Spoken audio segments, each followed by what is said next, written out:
Ili inaweza likawa useful kwa wananchi wote, lakini pia kwa mawakili, kwani la muhimu kusikiliza.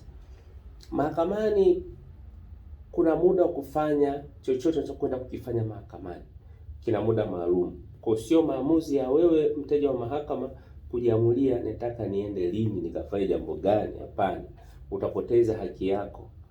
Ni vema ukapata ushauri wa mshauri wako wa kisheria ama wakili wako akueleze ninalokwenda kulifanya nataka nifanye ndani ya muda gani, na kama niko nje ya muda nifanyeje.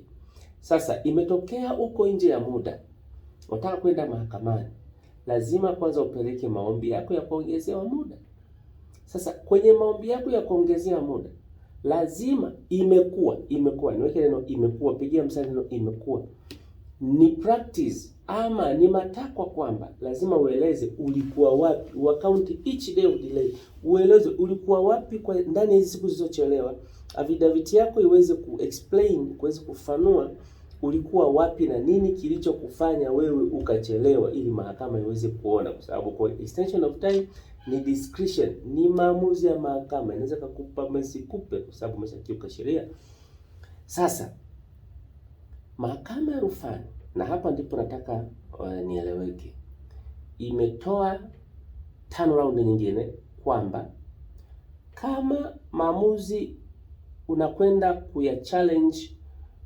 unataka kuyachallenge, sababu yake ni kwamba kuna makosa, kuna illegality ambayo illegality hiyo iko apparently, iko bayana, basi unapaswa kupewa, sio tena matter of discretion, inakuwa ni matter of right. Unapaswa kupewa extension of time, hata kama hukuaccount each day of delay. Pigia mstari hapo, hata kama kwa account each day of delay, una haki ya kupewa extension of time ili uende ukarekebishe hayo makosa yaliyopo kwenye nyaraka za kimahakama.